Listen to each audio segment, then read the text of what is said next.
Talking Reds with Neil Atkinson and Rob Gutmann. It's as Genky as it gets, or Yankee, depending upon the pronunciation. I've been reassured it is Yank, it's a silent G. We'll go for it. Oh, Henky. Well, there we are then. There's much debate, but we're not going to get bogged down in that. We're going to talk instead about what we think the Liverpool team should be. Mo Salah was back in training. He was obviously a big miss at the weekend. That goes without saying. He's a phenomenal footballer.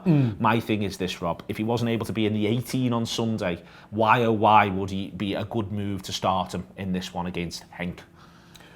We'd have to talk to the sports science people and to see just how bouncy he is in training to know that.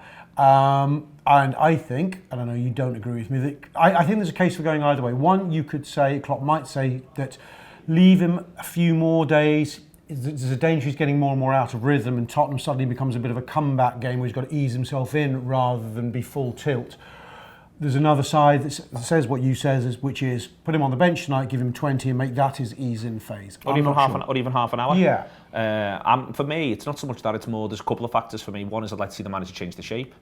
Another one is there is a general point that what grown-up game does he play Ryan Brewster in? If not one like this one. So either this one against Genk or the other one against Genk. I've got a stat show that's going to drop into the middle of this. It's really interesting, but one of the things I point out is that 4 of Genk's back 5, including the goalkeeper, are under 22. 22 or under. So it's a young team. He's going to be up against a young defence, a defence in his age bracket. Yeah. It's off the back of him scoring 2 at the weekend, from Brewster's point of view. It's off the back of the fact that Salah's got an injury. It's off the back of the fact that that Origi did not impress at the weekend again from the start. Yeah. All of this says to me, what's the game you're going to throw Brewster into if it's not this one? Yeah, I mean, you know, would Genk get in? Are they Premier League standard even? We don't. I mean, they're meant to be a lively team. They're Belgian champions. They've done well. They'll be a good side. They'll be a decent side, but are they better even than Bournemouth? Would you play Brewster against Bournemouth? I think you would right now. Well, some people wouldn't, and I'm all right with that. But then it's then this idea of, and listen, it's the manager's grown-up job. So I can do all this hot air. The manager does have to pick a team. He's got to be responsible to Liverpool Football Club and be able to explain his decisions. But my point is that if we are in the business of bringing young players through and of giving them opportunities to a degree, this, I don't quite understand what it is you're waiting for if not this. And then you could play him this week against Genk, next week against Arsenal, then in the home game there, and you've got this ability then to rotate and rest a couple, and you're able to give him 3 opportunities before the next international break. Not the idea that he's just got to turn it on for a League Cup game. Well, yeah, there comes a point where we talk about having a squad. The manager was very keen before the season started to talk about the fact that we had players coming back, players developing who are like new signings. We've sort of been good to Origi to an extent by backing him with his new contract and saying, you know what, you can play yourself into form. He hasn't quite delivered. He's been lively off the bench. He's not looked quite right from starts, and that's a bit of a sort of modern history of Origi in a way.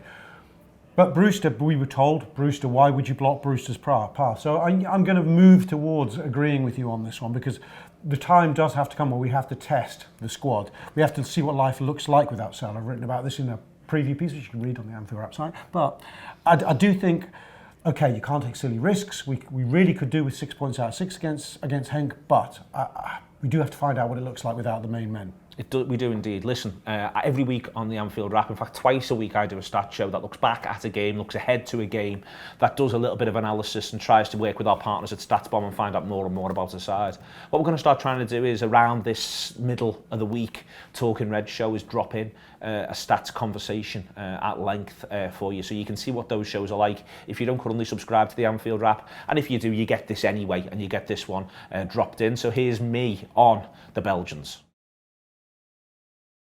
Hello and welcome to this little stats insert into Talking Reds. Now, every single week on Tour Player, we look back at what Liverpool's opponents have done. We look ahead to what they may well do against the Reds. We have a little examination of what's to come in the match, and also we pull the match apart after it's happened. We did Manchester United earlier in the week. If you subscribe to the video product, whether through the £10 or the £7, you'll be used to this show by now. It's not meant to be dry. We do it in association with StatsBomb, and we also just want to basically use it to throw a little bit of light on what we think about the game or what we think could happen in games. And it's especially useful for looking ahead to sides like, for instance, Genk, sides we may not know much about what to expect, and sort of see if there's little things to look for before the match, little things that we think Liverpool's scouting team will be anticipating. Yes, they'll have better information than us, but we've got some pretty good information here, and we can tell the story of the games that they've played so far in the Champions League this season, Genk. We're going to do a little bit of that, and we're going to look at the Belgian League as well. The numbers are nothing to be scared of. Expected goals is mildly contentious, but it really should only be mildly unhealthy by now. It is best to be looked at like this. Well, he should have scored there. We should have got 3 today. We should have done this. We should have done that. That's the best way to look at expected goals. It's basically trying to put a numerical value on that. It's not an exact science. Different data companies come to different conclusions about different chances. I like the way StatsBomb do it. They take more into account around positioning of defenders and goalkeepers, though I do often essentially disagree a little bit with the rating they may well give. All of that in mind, you can see now the race chart, and what the race chart is the idea of the creation of chances over the course of a game. And the first one we're going to look at is Salzburg 6, Genk 2. Salzburg shocked everyone, raced into an early lead, scored with the first chance, as you can see there, a pretty decent chance that rates just shy of 0.5 expected goals. E.g. it'll get scored about 4 times in every 10 it pops up. You get to see they make it 2-0, they make it 3-0, Genk then get their goal back, they make it 4, and they make it 5 before half-time, 5-1 there. And by that point, they've raced into an expected goals sort of margin of 2.25 up against 0.25. They've absolutely destroyed them first half, Salzburg, basically, without even having to watch the match. We can see they've been able to create good chances, and they've then taken them. They've been quite ruthless in front of goal. Genk get themselves one back, Salzburg kill the game, and they go up and up, and we end up with this situation with the race chart, 3.49 for Salzburg, 0.53 for Genk, a game that Salzburg would expect to win almost every single time it's played, as is made clear from the little bar chart at the top. It just tells us that basically over the course of the 90 minutes, Salzburg were massively the better side. What it does tell us that's interesting as well, though, is that they get a lot of those opportunities in the first half, Salzburg. And we're going to talk about this Genk side. It's a young side. We'll come on and demonstrate that in a minute or two, but the average age is 21.6 out of its Champions League games so far this season. In terms of the shape they play there against Genk, we can see that it's something that we can equate to. You see the full-backs in wide areas, this is the passing network, and it's a pretty solid 4-2-3-1 that they're playing. You've got Ito on the right-hand side, pushed right the way up there, playing pretty advanced. That's where he gets on the ball, but he doesn't get on the ball very much. You've got Samatta in there as well, in the middle of the pitch there. Someone pulling left and someone getting close to Samatta. That's pretty typical of a 4-2-3-1, but what you would say is that's not very compact. What they would like to see, Genk, is that to be further up the pitch and much more compact, and that's what they'd like to see from the average passing positions, but they don't have a good day at the office against Salzburg. Napoli then, and again what's really interesting that we get to see is in that first half, without having to really watch the game, we see that Napoli have some very, very, very good opportunities that they should take, and by the time the 45th minute of the game comes, the expected goals is Napoli in excess of 1.5, Genk less than 0.5. Napoli really should be going in ahead, to be honest with you. I will point out that they don't really create a great deal second half, Napoli. They don't create very good opportunities. They do have the pressure on against Genk, and Genk don't create much themselves. The game sort of peters out between the 50th minute and the 90th minute there. You see that Genk get one opportunity late in the game, just before the 85th minute. But on the whole, it's a game that Napoli should have run away with in the first half. They don't, and then from there, Genk are able just to hold the ground a little bit, and they get out with the 0-0. But this doesn't show, when Liverpool sides last season were going to Red Star were offering a lot more than this. So it again suggests this is a game Liverpool should be confident going into. Napoli, not at the best, managed to do more than enough to deserve to win the game. They don't win it on the night. It shows that sometimes sides can just get away with one. Happens all the time within football. And again, you get to see the pass map here.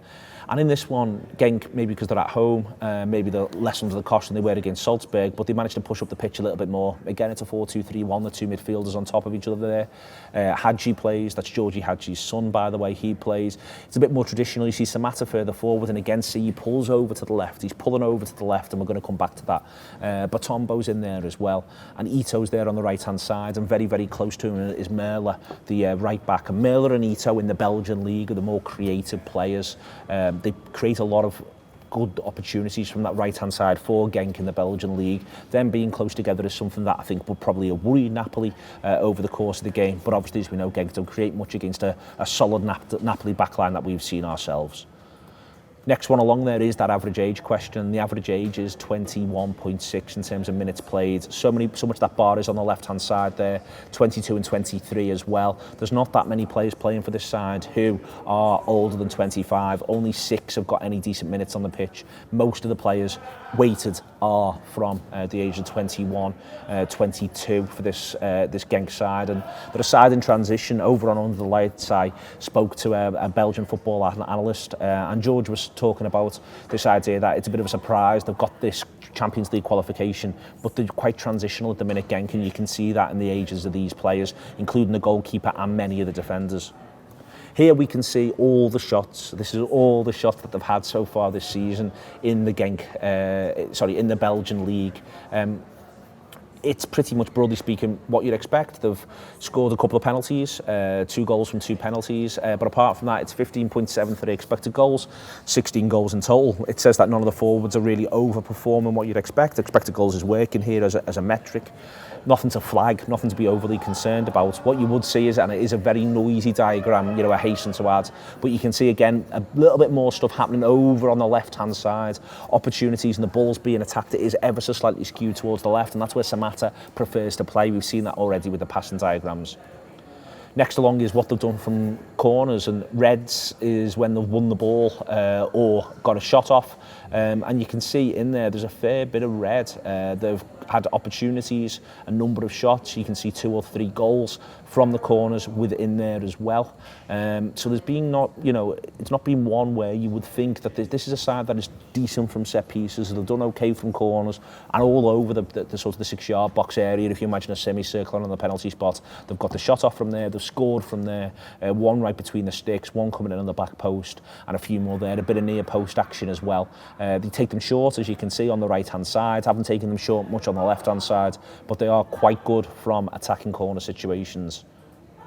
Here is the shots that they've here is Samatta, the attacker Samatta.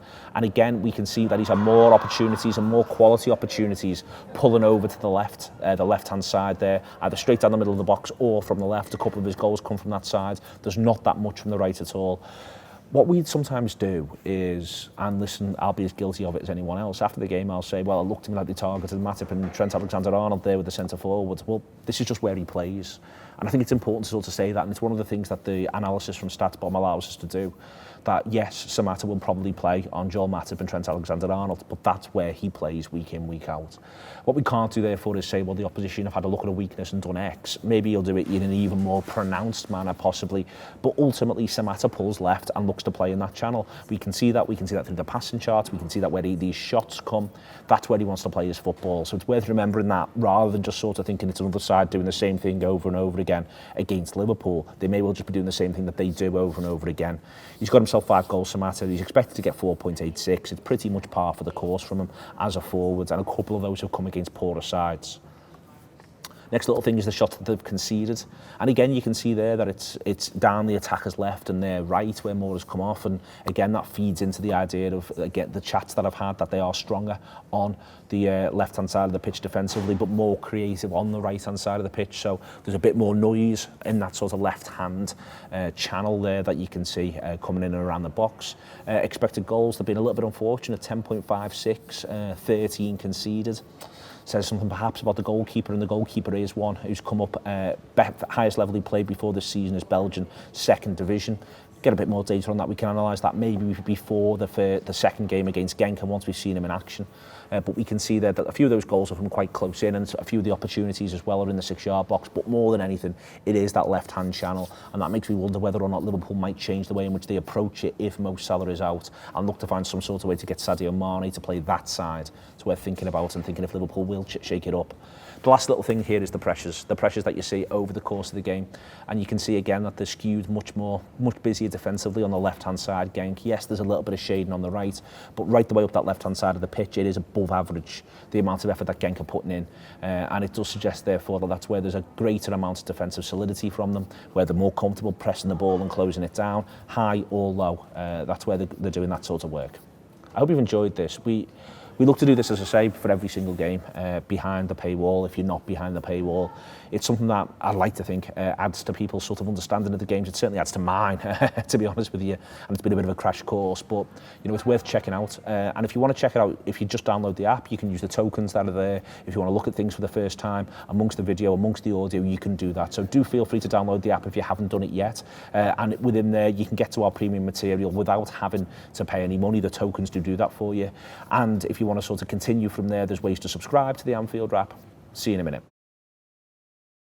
There was me doing that. I make mention in there of Joel Matip. It now seems very clear that he won't be playing in this one, but we recorded that on Monday before that became clear. And Rob, that throws open a bit of a defensive selection at the back, or does it really? I don't think it's particularly controversial. I think it'll be Gomez right back and Lovren centre half next to Virgil van Dijk. Do you see there being any advance on that? I guessed differently, but I'm not saying I'm right. I guessed Milner. Milner's going to play. They trotted him out at the press conference yesterday, which means he's playing. Really? And there's almost no precedent for a press conference guy not playing. Who? It happened last season. Oh, did it? Yeah, he did it last season. He threw a Mickey. I think he's going to play. But will he play right back or will he play midfield? Don't know. He could want to continue. He could rehabilitate Gomez in his favoured position. I think it depends on his. You said the centre. Well, we were speaking in a break about the fact that the centre forward isn't exactly necessarily the quickest, so you might think he's fine for Lovren to deal with. If they're worried about a bit of pace, they might go for Gomez. I don't know. Sorry, what was your question? Do I think Milner? My question is, what's your back four? My back four. I'm going to pitch for Milner, Gomez, Van Dijk, and Robertson. Okay. We had a question on yesterday's Talking Reds, and if you want to ask a question after this one, pop it in the comments and it'll get answered tomorrow. Obviously, there's a time-sensitive issue there for you to think about, but you'll sort that out. It was from JC, and he asked this: do you think it is now the time Keita is going to step up and push us even further? I don't think it's necessarily possible for anyone to push us even further in terms of the results, Rob. I think, last season, 97 points European Cup. There's no even further there. But there may be a little bit of a question around style of play, and I think that I would definitely be starting Keita in this one. And if he impresses, I'd have an eye on him playing 3 of the next 4. Yeah, well, you're begging a big question there. Can a team that got 97 points and won the European Cup be improved at all? I think it can be. And that sounds mad because there were times last season where we had to grind games out, and I think if you look at progress, you'd like to not grind so much. So Liverpool can be better. The middle 3 are superb, but they're not the best in their world in their positions, whereas you can sort of make cases around much of the back 5 and much of the front 3. They're not asked to be the best in the world in their position. No, I realise that. I realise there's a different brief, and the alchemy of it all works really well, and you could take the 3 best in their positions and it not work as well. Having said that, I think it is possible to dream of having players that do their kind of jobs as well, but also can do something else. I think Naby Keita was bought with that in mind. Whether he ever delivers that prophecy, that potential, we don't know. You could see a glimpse of it, a glimpse in his cameo on Sunday. What Naby will do, which the other 3 will tend not to do, is to straighten his body up and look a back 4 in the face and go, I am now going to move towards you and make a vertical pass, rather than check sideways and look what the options are to keep the play ticking over. And I think that presents a new kind of threat. And we saw it work out in a subtle way, but he puts Andy Robbo in and he delivers the winning ball for the winning goal. It's actually almost like Naby's very first contribution in his first game for Liverpool, where he puts Andy Robbo in and he delivers a ball for Salah. It looks an understated contribution. I think it's a big contribution. I think we'll see more of it as long as the boy can stay fit. As long as the boy can stay fit. You picking him tonight? In a heartbeat. Who else are you picking tonight? That's a good question. I think I'm picking Fabinho because he had less international action than the other 2, than Wijnaldum and Henderson. Okay, I'd refer to you as a coward. Keep moving forward. Why? I wouldn't pick Fabinho in any midweek game. Because you want to rest him. But he didn't play apart from 10 minutes for Brazil. So I'm bearing... That was the same case before the last international break before this one, and he was absolutely dying on his arse against Leicester in that last run. So he did all the same arguments, he didn't play the international breaks, but in those last 2 games that he played, when he played against Salzburg and he played against Leicester, he was cooked. And our last game this time isn't Leicester City, it's Manchester City. You need to rest him somewhere. I agree. Well, he certainly will get rested next midweek, and he won't play against Arsenal, so he will get a clear week off. That was the case last time as well. He didn't play the Milton Keynes game. I think the manager will look at the number of games, actual games, the likes of Wijnaldum and Henderson getting, and we saw Henderson not putting in a very good performance at the weekend, quite frankly, and he's the guy who's put in a lot of games lately. So it's... I'd agree with you broadly. I think Fabinho is the most important of the 3. So there's that case of protection. Yes. What I think... The other thing to point out as well, which the manager might be thinking of, is that if he gets booked against Tottenham, he's suspended for Villa. If he doesn't get booked against Tottenham and then plays against Villa and gets booked, he's suspended for City. So there might be an argument that the manager might think, well, I'll play him in Genk, home and away. Pull him out of Tottenham. And I'll pull him out of Villa. So no matter what, if he gets his booking against Villa, against Tottenham, he can't play against Villa. And if he was going into Villa on 4 bookings, and then if he got booked in that one, he'd miss City, he might just say, no matter what, he doesn't play the Villa game. So I'll have him play the Tottenham game, I'll have him play the 2 Genk games and the City game.